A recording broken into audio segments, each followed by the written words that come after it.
Благодарам.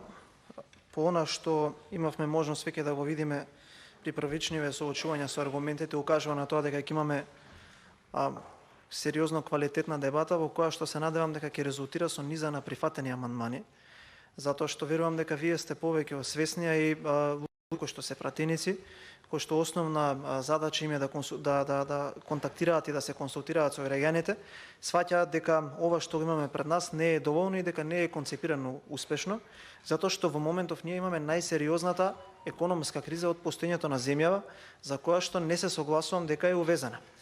Прво, еве да почнеме од мерките. Сметам дека до крајот на годинава ќе има уште еден ребаланс.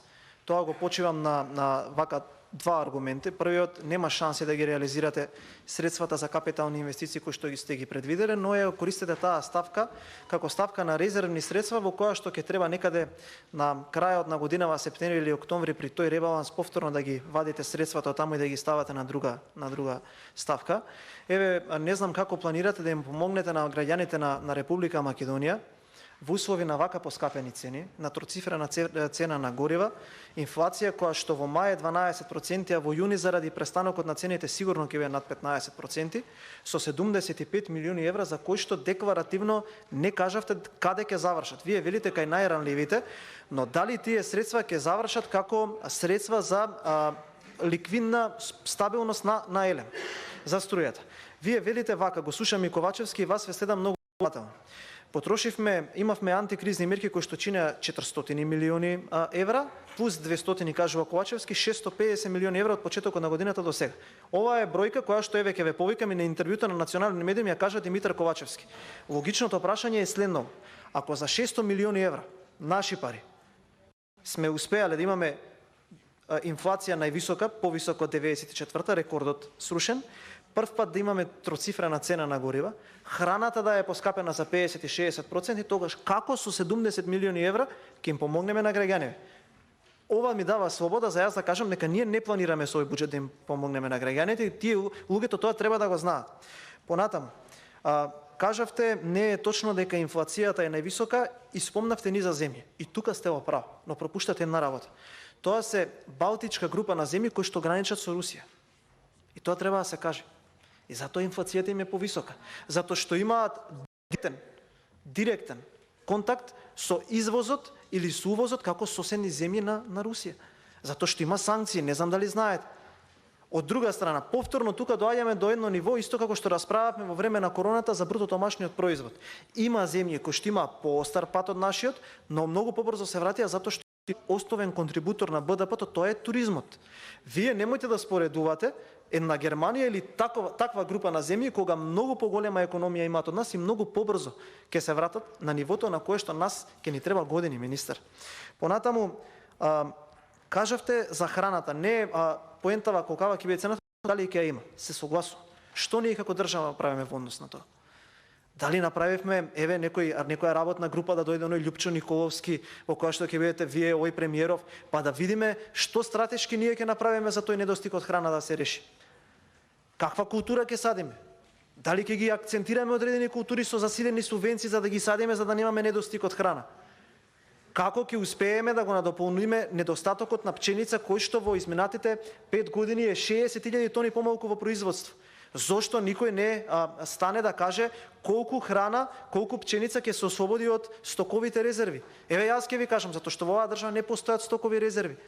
Затоа што кратите од ставката каде што ќе треба онаа агенција за нафтени резерви да ги дополни резервите. И тоа е факт. Немате резерви, стокови резерви нема во држава. Да ги имавте до сега ќе ги пуштевте. Понатаму, за овие стоки и услуги, ве молам да го задржиме нивото, да не ви ги читам ставките. Не е вистина дека имате скратена.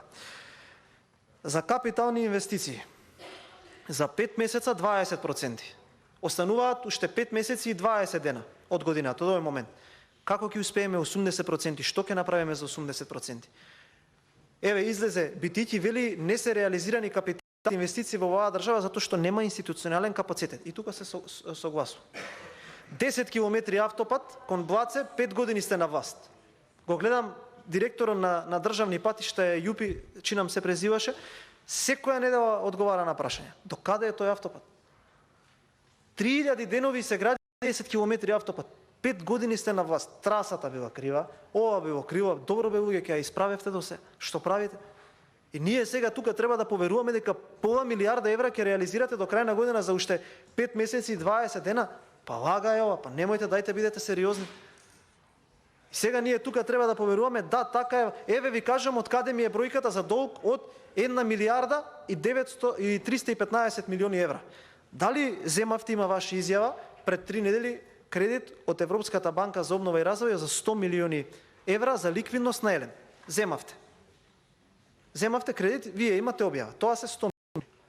Имавме 16 милиони, чинам задолжување, колку што имав можност да видам на медиумиве, кон домашен пазар. 900 милиони преговарате со ММФ.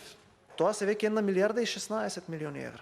Вие сам кажавте и Ковачевски сам кажа дека повторно размислуваме да излеземе на пазарот со еврообврзница. Тоа се ваши изјави, тоа не се мои изјави. Ако сакате ги вратиме назад. Па сега, министер, проста е математиката.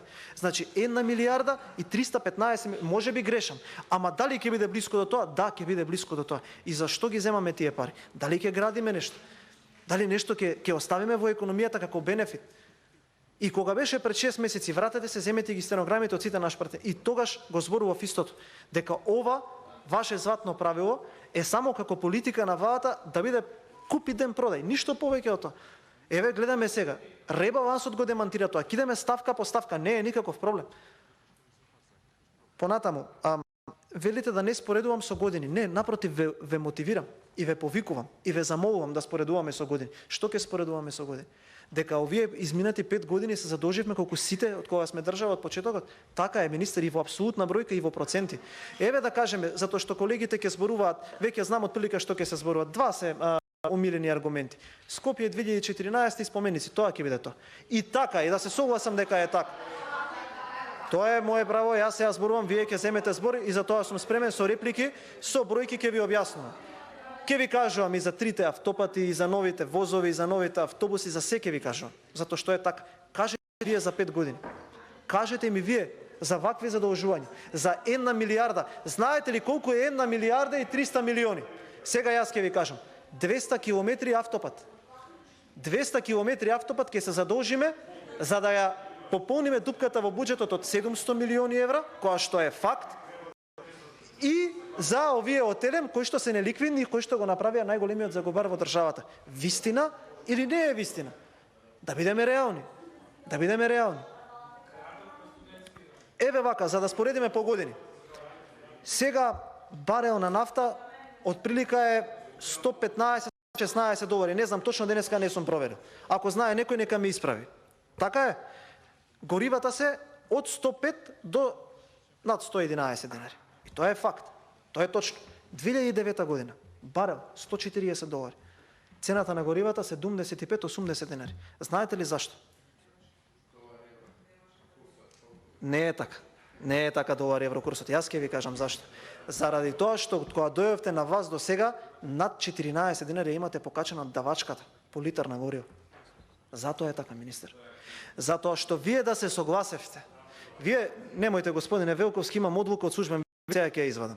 Тогаш владата на ВМРО ДПМН ги повика најголемите потрошувачи од стопанството и се договорија дека ќе се откажат посредства на акциза. Има одлука во службен весник. Тогашен министер Трајко Славевски. Вие имате едно тело кое што го поздравувам. Мислам дека вие го почнавте и тоа е добро за сите поранешни министри за финансии, ги собирате редовно, чинам на состаноци. Прашајте го господинот Славевски. Тогаш на повисоко ниво на барел нафта беше цената пониска. Зошто? Затоа што државата се откажа од давачките. Основно правило во економија, кога има криза, државата да се откаже од приходите, достанат кај граѓаните. Откажете се и вие. Ако не имате акциза 50% и ДДВ на горивата. Така по 25 денари ќе ја намалите цената на горивата. Веднаш, по 25 денари од литар гориво. И вие ќе дојдете на цените како што било 2009 година. Дали има пари? Да, има пари. Кажавме 50 милиони евра годишно за акцизите и за ДДВ-то отприлика толку. Толку чини за да ние сега во момент и помогнеме на граѓаните. И тоа ово е месец јуни. Кажете како овој буџет кој што треба да трае до крај на година ќе го издржи шокот од зимата. Нели Ковачевски кажува, ќе биде најстрашна зима во последните 70 години од Втората светска војна. Ја не гледам.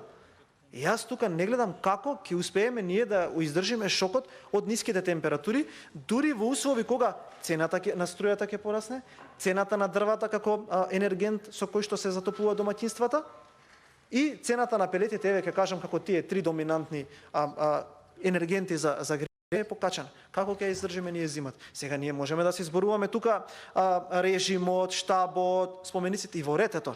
И не го спорам, но треба да ги гледаме бројки. Затоа што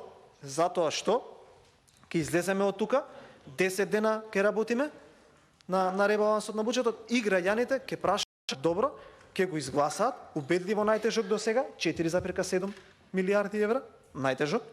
Повеќе пари ќе се потрошат, повеќе приходи ќе се соберат во основ на ДДВ затоа што вие не сакате да се откажете заради зголемената инфлација и што ќе видат граѓаните од овој буџет? Што ќе видат граѓаните од овој буџет? Ништо. Апсолутно ништо. Кој повисоки плати? Каде? Каде? Колку е инфлацијата? Колку е од 1 јануари до сега? Од 1 јануари до сега за 2900 денари е покачен. Покачена потрошувачката кошничка. И се радувам на овие аргументи што ги кажувате, затоа што во наредните 10 дена еден по еден ќе ви ги разбиеме сите. И граѓаните ќе видат дека за жал, огромна жал, повторно ќе се донесе ребаланс, повторно ради мнозинството, но овој пат граѓаните на наредните 6 месеци ќе живеат уште посиромашно, со уште повисоки цени и работ на сиромаштија и на банкрот ќе биде поблизок од било кога. Ве благодарам.